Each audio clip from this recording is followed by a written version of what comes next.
The words landed like a slap. "Everyone, let me introduce the woman we all have to tolerate tonight." I felt the room lean forward before the punchline even came. Sophia lifted her champagne glass, smiling like she was doing me a favor. My husband's mother. Isn't she memorable? Laughter rippled across the ballroom, polite at first, then louder, freer, as if permission had been granted. Someone near the head table snorted. Someone else clapped. I stood there under the warm glow of chandeliers, my spine straight, my hands perfectly still, while 100 strangers decided it was acceptable to laugh at me. At my own son's wedding, the wedding I paid for, the band kept playing, oblivious. The waitstaff froze, unsure whether this was part of the program. My son stood beside his new wife, smiling too late, too stiff, like he was trying to catch a train that had already left the station. Then I noticed the silence spreading outward from one corner of the room. Sophia's father had gone completely still. His face drained of color so fast it was almost theatrical. The man who'd been laughing seconds ago stared at me like he'd just seen his reflection in a cracked mirror. "Wait," he said hoarsely. You're Patricia, aren't you?" I didn't answer. I didn't need to. "You were at the executive briefing last quarter," he continued, voice tightening. "In San Diego. He stopped himself. Hard.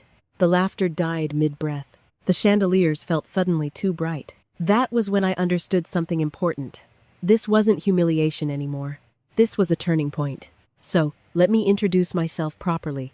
My name is Patricia. I'm 61 years old. I'm a widow. I raised my son alone after his father died when he was 13. I've spent 3 decades building a career most people assume belongs to a man they've never met. I don't raise my voice. I don't announce my power. I walk into rooms quietly and let other people underestimate me. Tonight, that mistake was going to cost someone dearly. 2 hours earlier, I'd been in the bridal suite adjusting my son's tie because he couldn't get it straight, no matter how many YouTube videos he watched. He hugged me stiffly and thanked me for everything, the way people do when they don't want to define what everything actually means. Everything meant the venue overlooking the Pacific in La Jolla. Everything meant the custom suit, the string quartet, the 6-tier cake flown in from Los Angeles. Everything meant the $280,000. I wired without hesitation because I believed love was something you invested in. Standing there now, listening to laughter fade into confusion, I realized something else. Love without boundaries doesn't make you generous. It makes you convenient.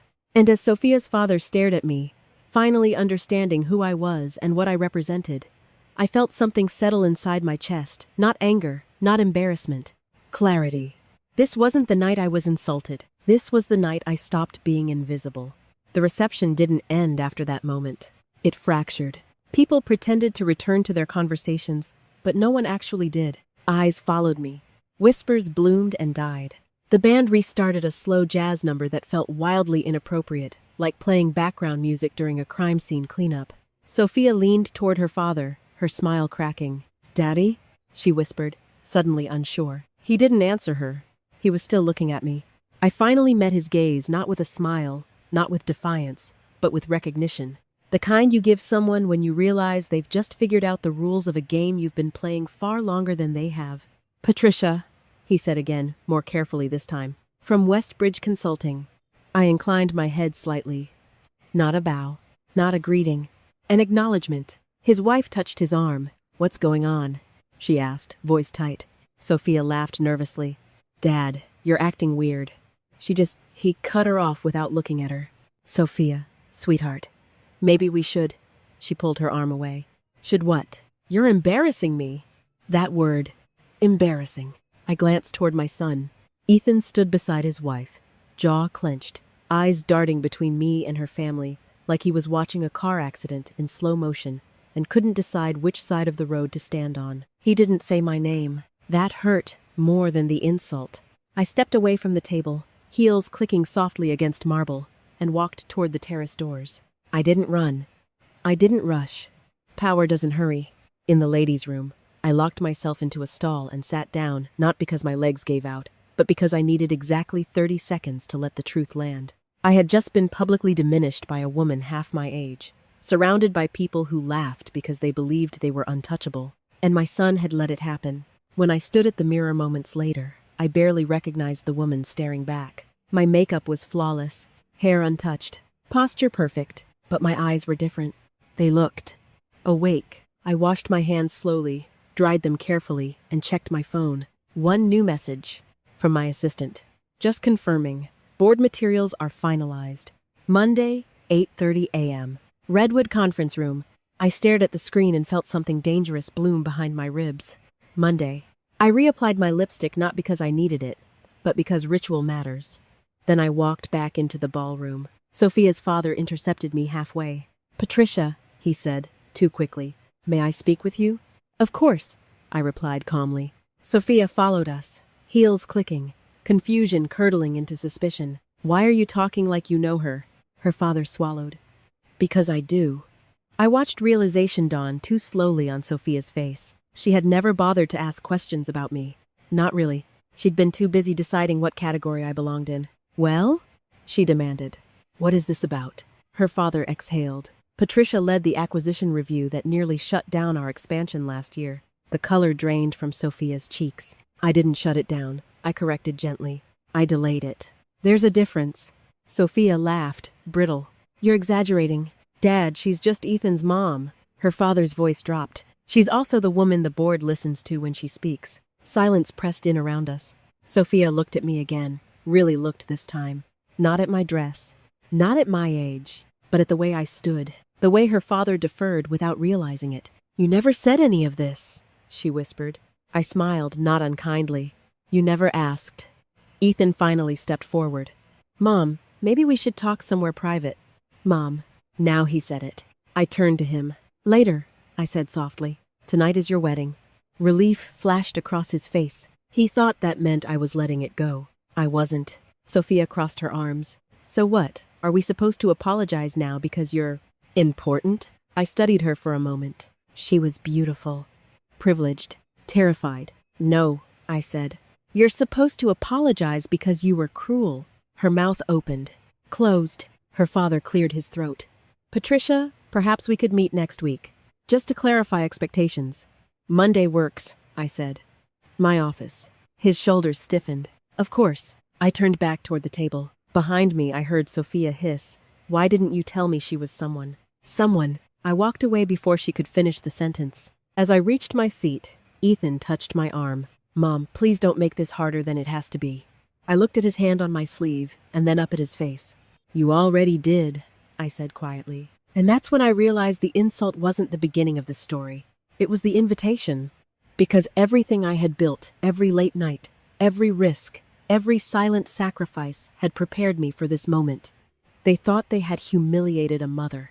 What they had actually done was wake a woman who was done being convenient. And Monday morning, they were all going to find out exactly who Patricia really was. The weekend after the wedding passed in a blur of silence.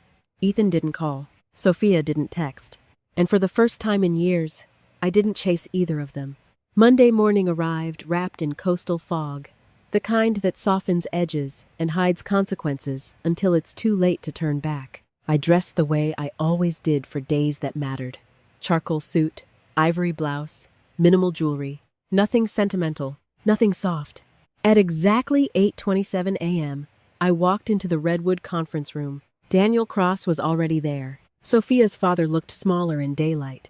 Not weaker, just less impressive. The confidence he carried at the wedding had been replaced with something brittle, like glass pretending to be steel. Two attorneys sat beside him, both pretending not to notice that I hadn't brought anyone. I never did. "Patricia," Daniel said, standing too quickly. "Thank you for meeting with us on such short notice."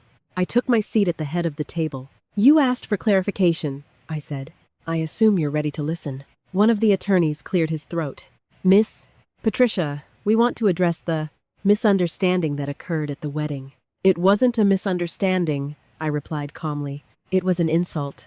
Daniel flinched. "My daughter didn't realize."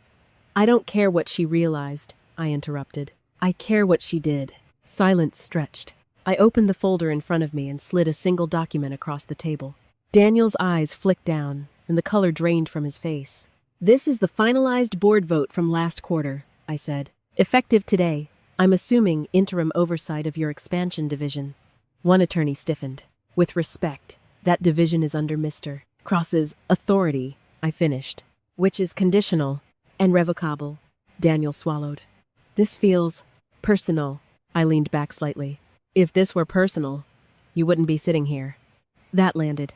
I stood, walked to the glass wall overlooking the city, and spoke without turning around. You invited me into your family's orbit because you believed I was harmless. Convenient. A woman who could write a check and then disappear politely into the background. I turned back. You were wrong. Daniel nodded slowly. What do you want? There it was. The question men like him always asked when they realized the power had shifted. I want respect, I said. Not fear, not flattery. Respect. For me. And for the boundaries I've been too generous to enforce. One attorney exchanged a glance with the other. And your daughter? Daniel asked carefully. She owes me a real apology, I said. Not because of my position, but because cruelty doesn't become acceptable just because it's wrapped in champagne and laughter. Daniel nodded. I'll speak to her. You already should have, I replied. When I left the room, I didn't feel victorious. I felt lighter. That afternoon, Ethan finally called. Mom, he said, voice strained. Can we talk? We are talking, I replied. There was a pause. Sophia's been struggling. I closed my eyes. She called me what she did because she believed you would tolerate it, I said quietly. And because she believed you had prepared her to. That's not fair. It's accurate. He exhaled sharply. I never said she could disrespect you. No, I said. You just taught her that my feelings were optional. That silence was heavier. Mom, he said finally. I just wanted things to be easy. I almost laughed. Love isn't easy, I replied. It's honest, and honesty requires courage. Another pause, then softly. Did I lose you? The question broke something open in me. No, I said. But you came closer than you realize. Sophia's apology came that night. It wasn't dramatic. It wasn't eloquent. It was quiet, shaking, and real. I was afraid of you, she admitted. And instead of dealing with that, I tried to make you small. I accepted the apology. Not because she deserved immediate forgiveness, but because I refused to become someone who fed on resentment. But forgiveness didn't mean forgetting. And it didn't mean returning to the old arrangement. Because something fundamental had changed.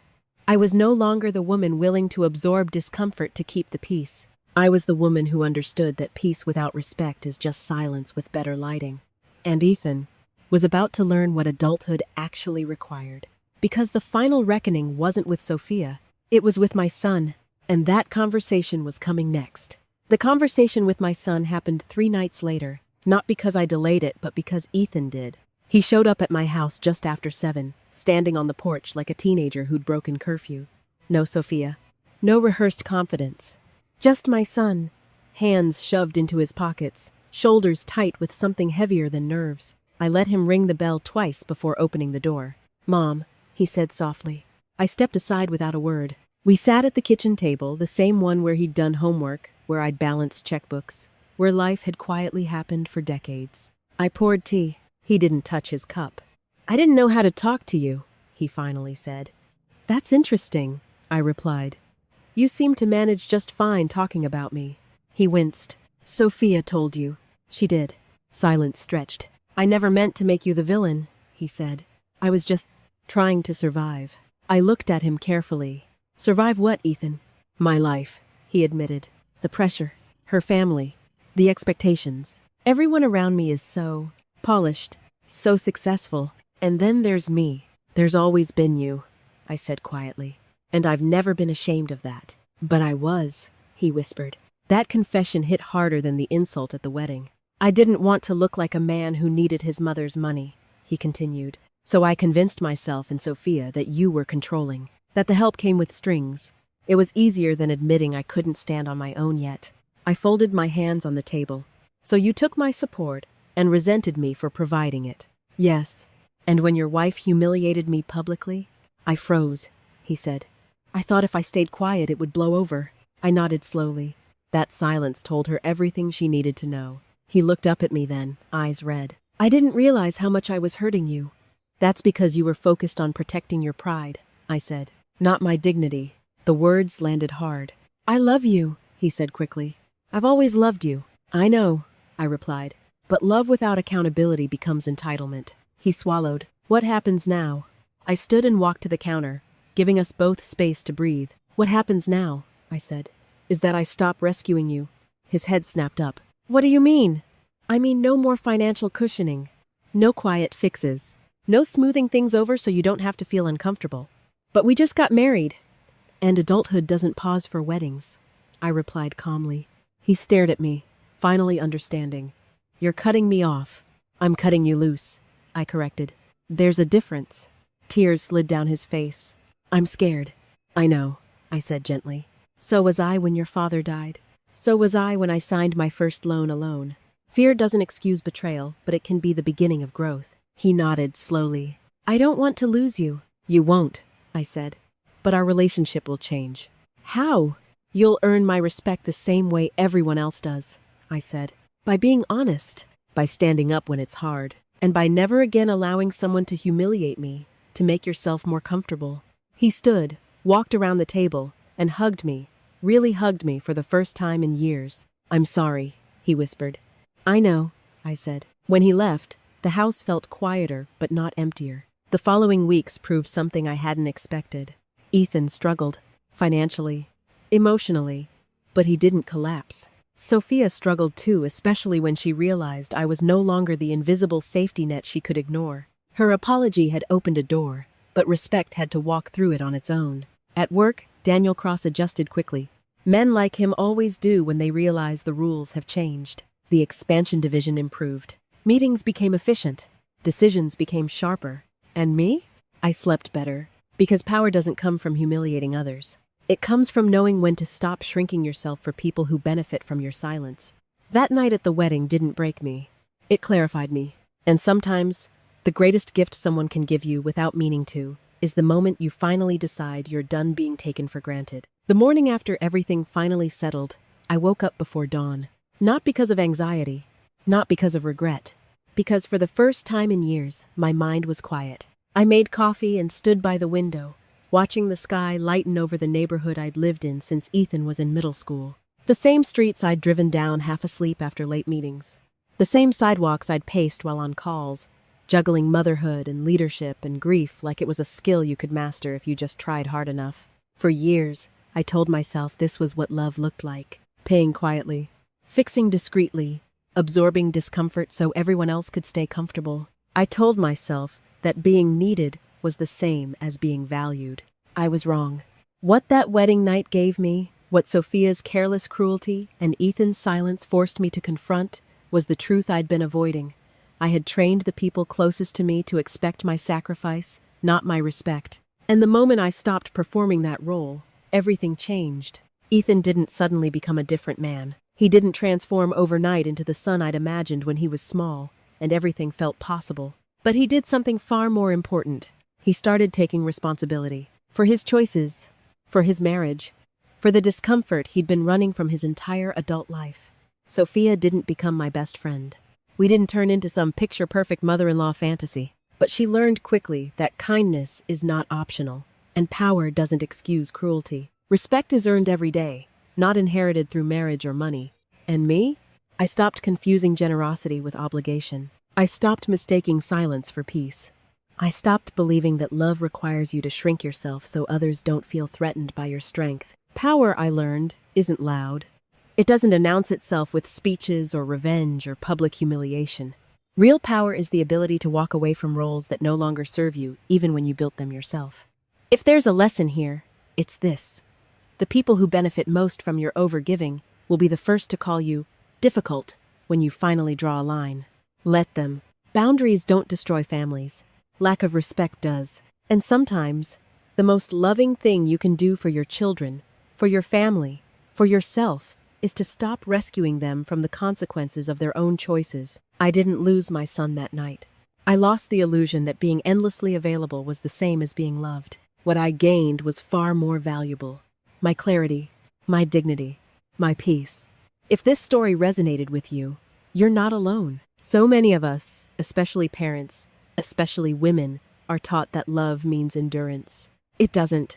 Love means honesty. Love means accountability. And love absolutely means knowing when to stop being taken for granted. Thank you for listening. If you've ever been the convenient one, the silent supporter, the person everyone relies on but no one truly sees, share your story in the comments. This channel is for stories like yours, and I promise, the next one goes even deeper.